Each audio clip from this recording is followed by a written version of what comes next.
नमस्कार साथियों, मैं सरिता। स्वागत है आपका मेरे कहानियों के चैनल कुछ भूल गए कुछ याद है में। यहाँ मैं प्रत्येक अंक में आपके लिए एक नई कहानी लेकर आती हूँ। कहानी मानव मन के किलेबंद गढ़ में चुपके से संदेश पहुँचाने की एक तरकीब है। आज आप सुनेंगे मुंशी प्रेमचंद जी की एक लोकप्रिय कहानी प्रायश्चित। आइए सुनते हैं। जब बरेली जिला बोर्ड के हेड क्लर्क बाबू मदारीलाल 11 बजे दफ्तर आए, तब मानो दफ्तर नींद से जाग उठा। चपरासी ने दौड़कर पैरगाड़ी ली, अर्दली ने दौड़कर कमरे की चिक उठा दी और जमादार ने डाक की किस्त मेज पर लाकर रख दी। मदारीलाल ने पहला ही सरकारी लिफाफा खोला था कि उनका रंग फक हो गया। वे कई मिनट तक आश्चर्यचकित होकर खड़े रहे, मानो सारी ज्ञानेंद्रियां शिथिल हो गई हों। बात यह थी कि बोर्ड के सेक्रेटरी की जो जगह 1 महीने से खाली थी, सरकार ने सुबोध चंद्र को वह जगह दी थी और सुबोध चंद्र वह व्यक्ति था जिसके नाम से ही मदारीलाल को घृणा थी। वह सुबोध चंद्र जो उनका सहपाठी था, जिसे हराने की उन्होंने कितनी ही चेष्टा की पर कभी सफल न हुए थे। वही सुबोध आज उनका अफसर होकर आ रहा था। सुबोध की इधर कई सालों से कोई खबर न थी। इतना मालूम था कि वह फौज में भर्ती हो गया था। मदारीलाल ने समझा वही मर गया होगा, पर आज वह मानो जी उठा और सेक्रेटरी होकर आ रहा था। मदारीलाल को उसकी मातहती में काम करना पड़ेगा। इस अपमान से तो मर जाना कहीं अच्छा था। सुबोध को स्कूल और कॉलेज की सारी बातें अवश्य ही याद होंगी। मदारीलाल ने उसे कॉलेज से निकलवा देने के लिए कई बार मंत्र चलवाए, झूठे आरोप लगवाए, बदनाम किया। क्या सुबोध सब कुछ भूल गया होगा? नहीं, कभी नहीं। वह आते ही पुरानी कसर निकालेगा। मदारी और सुबोध के ग्रहों में ही विरोध था। दोनों एक ही दिन एक ही शाला में भर्ती हुए थे और पहले ही दिन से दिल में ईर्ष्या और द्वेष की वह चिंगारी पड़ गई जो आज 20 वर्ष बीतने पर भी ना बुझी थी। सुबोध का अपराध यही था कि वह मदारीलाल से हर एक बात में बढ़ा हुआ था। डील डोल, रंग रूप, रीति व्यवहार, विद्या बुद्धि, ये सारे मैदान उसके हाथ थे। मदारीलाल ने उसका यह अपराध कभी क्षमा नहीं किया। सुबोध 20 वर्ष तक निरंतर उनके हृदय का कांटा बना रहा। जब सुबोध डिग्री लेकर अपने घर चला गया और मदारी फेल होकर इस दफ्तर में नौकर हो गए, तब उनका चित्त शांत हुआ। मदारी ने दफ्तर के क्लर्कों को सरकारी हुक्म सुनाते हुए कहा, अब आप लोग जरा हाथ पांव संभाल कर रहिएगा। सुबोध चंद्र वे आदमी नहीं हैं जो भूलों को क्षमा कर दें। एक क्लर्क ने पूछा, क्या बहुत सख्त हैं? मदारीलाल ने मुस्कुराकर कहा, वह तो आप लोगों को 2-4 दिन में ही मालूम हो जाएगा। मैं अपने मुंह से किसी की क्यों शिकायत करूं? बस चेतावनी दे दी कि जरा हाथ पांव संभाल कर रहिएगा। आदमी योग्य है पर बड़ा ही क्रोधी, बड़ा दंभी। गुस्सा तो उसकी नाक पर रहता है। खुद हजारों हजम कर जाए और डकार तक न ले, पर क्या मजाल कि कोई मातहत एक कोड़ी भी हजम करने जाए। मैं तो सोच रहा हूं कि छुट्टी लेकर घर चला जाऊं। दोनों वक्त घर पर हाजिरी बजानी होगी। आप लोग आज से सरकार के नौकर नहीं, सेक्रेटरी साहब के नौकर हैं। इस प्रकार सारे दफ्तर को सुबोध चंद्र की तरफ से भड़काकर मदारीलाल ने अपना कलेजा ठंडा किया। इसके 1 सप्ताह बाद सुबोध चंद्र गाड़ी से उतरे। तब स्टेशन पर दफ्तर के सब कर्मचारियों को हाजिर पाया। सब उनका स्वागत करने आए थे। मदारीलाल को देखते ही सुबोध लपक कर उनके गले से लिपट गए और बोले, तुम खूब मिले भाई, यहाँ कैसे आए? मदारीलाल बोले, यहाँ जिला बोर्ड के दफ्तर में हेड क्लर्क हूँ। आप तो कुशल से हैं? सुबोध, अजी मेरी ना पूछो, बसरा, फ्रांस, मिस्र और न जाने कहाँ कहाँ मारा मारा फिरा। तुम दफ्तर में हो, यह बहुत ही अच्छा हुआ। बसरे में सभी अफसर खुश थे। फ्रांस में भी खूब चैन किए। 2 साल में कोई 25,000 रुपये बना लाया और सब उड़ा दिया। यहाँ आया तब तुम मिल गए क्लर्कों को देखकर। ये लोग कौन हैं? मदारीलाल के हृदय में बर्छियाँ सी चल रही थीं। दुष्ट 25,000 रुपये बसरे में कमा लाया, यहाँ कलम घिसते घिसते मर गए और 500 भी ना जमा कर सके। बोले, कर्मचारी हैं, सलाम करने आए हैं। सुबोध ने उन सब लोगों से बारी बारी से हाथ मिलाया और बोला, आप लोगों ने व्यर्थ यह कष्ट किया। मुझे आशा है कि आप सब सज्जनों को मुझसे कोई शिकायत न होगी। मुझे अपना अफसर नहीं, अपना भाई समझिए। आप सब लोग मिलकर इस तरह काम कीजिए कि बोर्ड की नेकनामी हो और मैं भी सुरखरू रहूं। जहाँ रहा मातहतों से मित्रों का सा बर्ताव किया। हम और आप दोनों ही किसी तीसरे के गुलाम हैं। फिर रोब कैसा और अफसरी कैसी। जब सुबोध से विदा होकर कर्मचारी लोग चले तब आपस में बातें होने लगीं। आदमी तो अच्छा मालूम होता है। सुबोध को आए 1 महीना गुजर गया।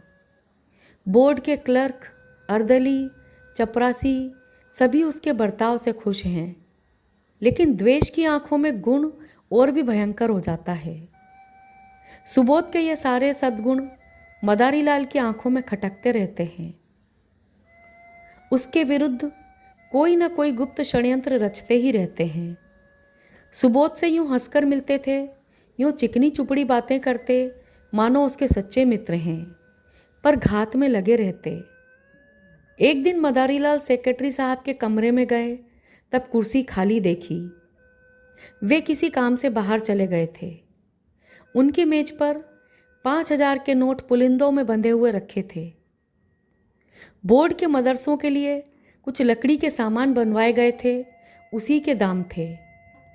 आज ही सेक्रेटरी साहब ने चेक भेजकर खजाने से रुपए मंगवाए थे। मदारीलाल ने बरामदे में झांक कर देखा, सुबोध का कहीं पता नहीं। उनकी नीयत बदल गई। ईर्ष्या में लोभ का सम्मिश्रण हो गया। कांपते हुए हाथों से पुलिंदे उठाए, पतलून की दोनों जेबों में भरकर तुरंत कमरे से निकले और चपरासी को पुकारकर बोले, बाबूजी भीतर हैं? जी नहीं, कचहरी में किसी से बातें कर रहे हैं, अभी अभी तो गए हैं। मदारीलाल ने दफ्तर में आकर एक क्लर्क से कहा, यह मिसिल ले जाकर सेक्रेटरी साहब को दिखाओ। क्लर्क मिसिल लेकर चला गया।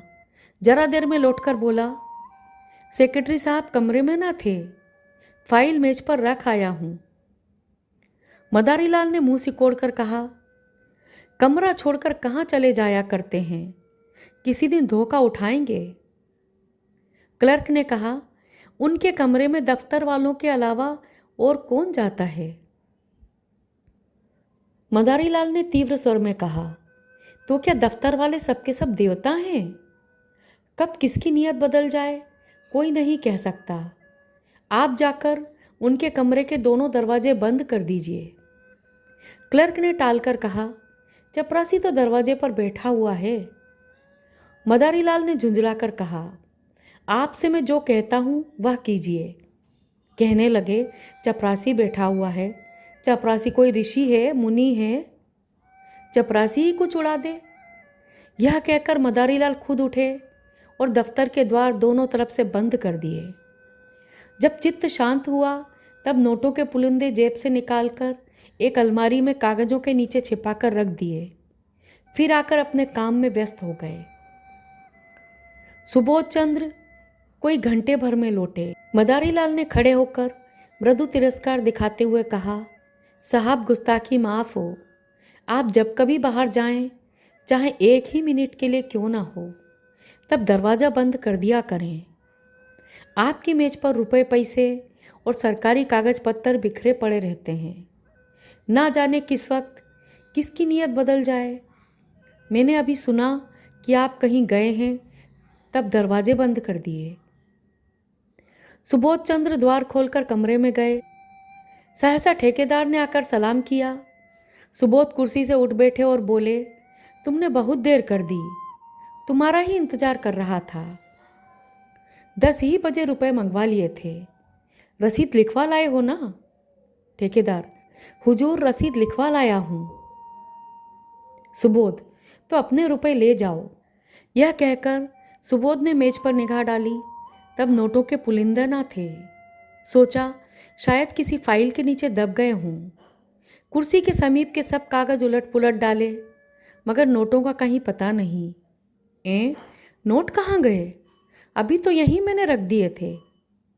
जा कहाँ सकते हैं? फिर फाइलों को उलटने पुलटने लगे। दिल में जरा जरा धड़कन होने लगी। तब वे कुर्सी पर बैठकर इस आधे घंटे में होने वाली घटनाओं की मन में आलोचना करने लगे। चपरासी ने नोटों के पुलिंदे लाकर मुझे दिए, खूब याद है। मैंने नोटों को लेकर यहीं मेज पर रख दिया, गिना तक नहीं। फिर वकील साहब आ गए। पुराने मुलाकाती हैं, उनसे बातें करता जरा उस पेड़ तक चला गया।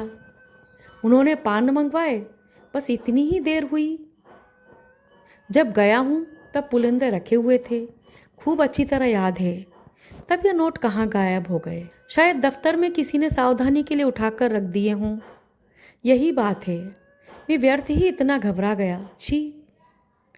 तुरंत दफ्तर में आकर मदारी लाल से बोले, आपने मेरी मेज पर से नोट तो उठाकर नहीं रख दिए? मदारी लाल ने भौचक्के होकर कहा, क्या आपकी मेज पर नोट रखे हुए थे? मुझे तो खबर ही नहीं। अभी पंडित सोहनलाल एक फाइल लेकर गए थे, तब आपको कमरे में न देखा। जब मुझे मालूम हुआ कि आप किसी से बातें करने चले गए हैं, तब दरवाजे बंद करा दिए। क्या कुछ नोट नहीं मिल रहे हैं? सुबोध आंखें फैलाकर बोले, अरे साहब, पूरे 5,000 के हैं, अभी अभी चेक भुनाया है। मदारी लाल ने सिर पीट कर कहा, पूरे 5,000? हाँ भगवान, आपने मेज पर खूब देख लिया है। अजी 15 मिनट से तलाश कर रहा हूँ। चपरासी से पूछ लिया कि कौन कौन आया था? आइए जरा आप लोग भी तलाश कीजिए, मेरे तो होश उड़े हुए हैं। सारा दफ्तर सेक्रेटरी साहब के कमरे की तलाशी लेने लगा। मेज, अलमारियां, संदूक सब देखे गए।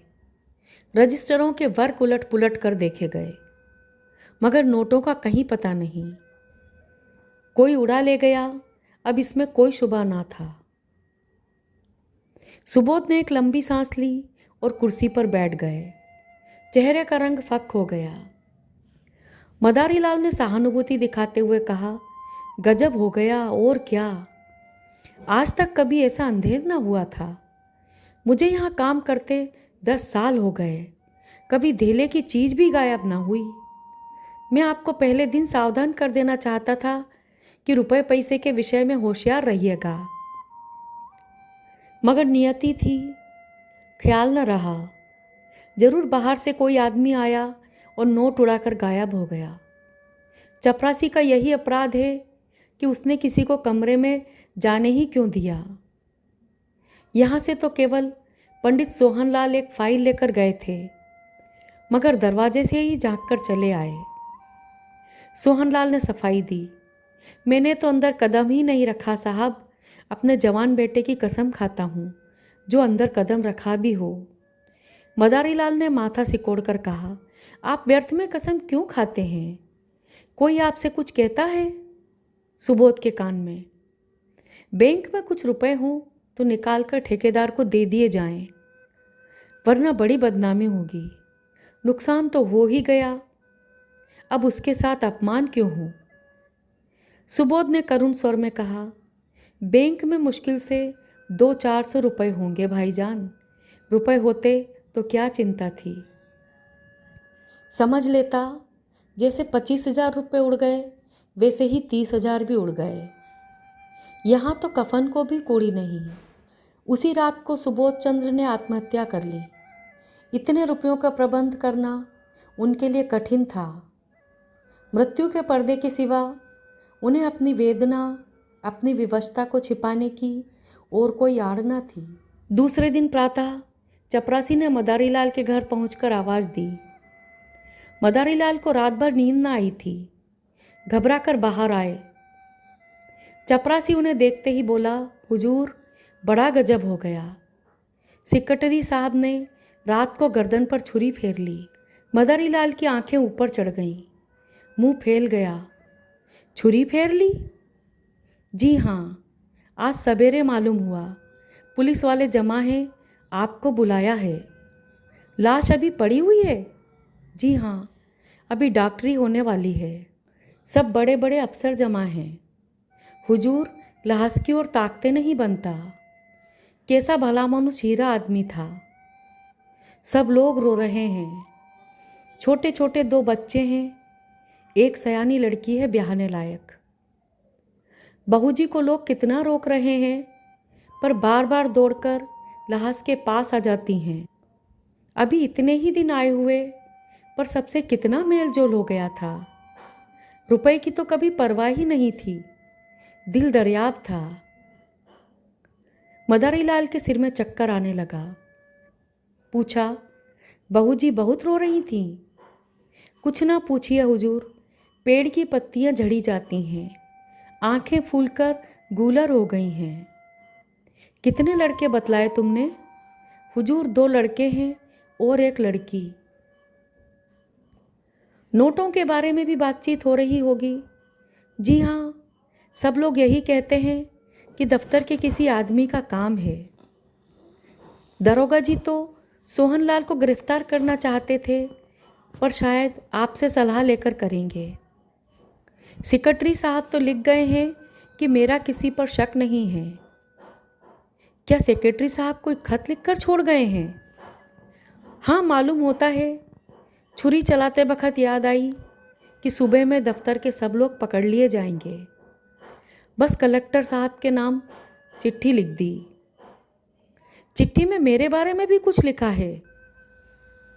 तुम्हें यह क्या मालूम होगा? हुजूर, अब मैं क्या जानूं। मुदा इतना सब लोग कहते थे कि आपकी बड़ी ही तारीफ लिखी है।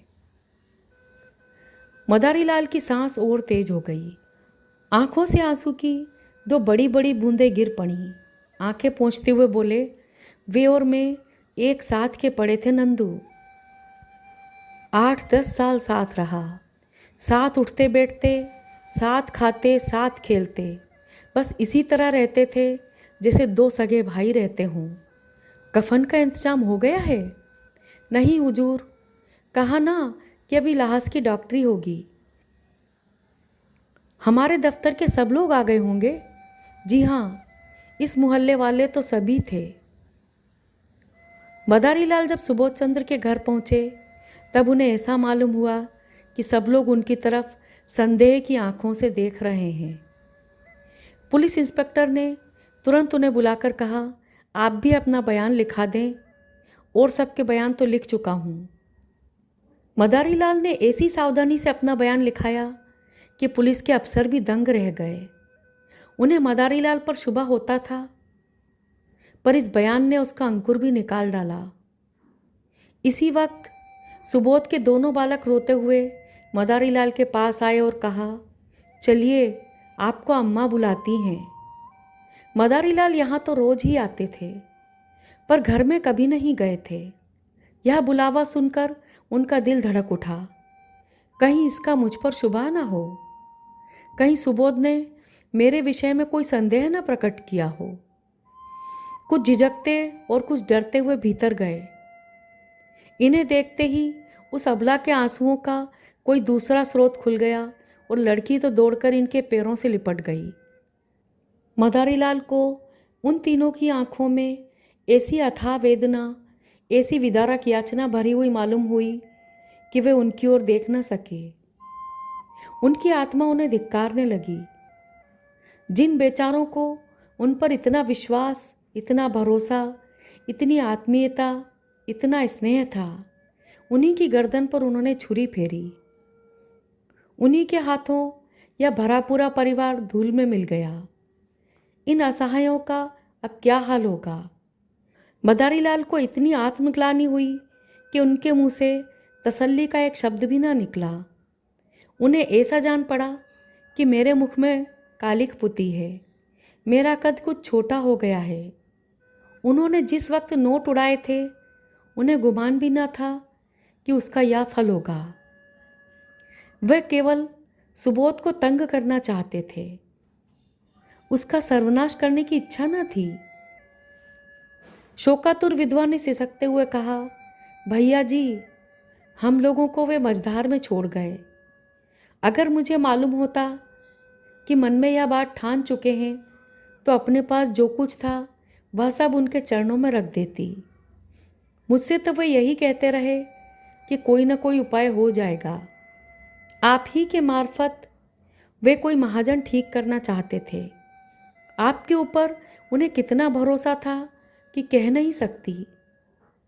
मदारीलाल को ऐसा मालूम हुआ कि कोई उनके हृदय पर नश्तर चला रहा है। रामेश्वरी ने फिर कहा, रात सोए तब खूब हंस रहे थे, रोज की तरह दूध पिया, बच्चों को प्यार किया, थोड़ी देर हारमोनियम बजाया और तब कुल्ला करके लेटे। कोई ऐसी बात न थी जिससे लेश मात्र भी संदेह होता। मुझे चिंतित देखकर बोले, तुम व्यर्थ घबराती हो। बाबू मदारीलाल से मेरी पुरानी दोस्ती है, आखिर वह किस दिन काम आएगी। क्या जानती थी कि वे अपनी जान पर खेल जाएंगे। मदारीलाल को सारा विश्व आंखों में तैरता हुआ मालूम हुआ। उन्होंने बहुत जब्त किया मगर आंसुओं के प्रभाव को न रोक सके। रामेश्वरी ने आंखें पोंछकर फिर कहा, भैया जी, उस दुष्ट का पता जरूर लगाइए जिसने हमारा सर्वनाश कर दिया है। यह दफ्तर ही के किसी आदमी का काम है। वे तो देवता थे, मुझसे यही कहते रहे कि मेरा किसी पर संदेह नहीं है। आपसे केवल इतनी विनती करती हूँ कि उस पापी को बचकर न जाने दीजिएगा। पुलिस वाले शायद कुछ रिश्वत लेकर उसे छोड़ दें। आपको देखकर उनका यह हौसला न होगा। अब हमारे सिर पर आपके सिवा कौन है।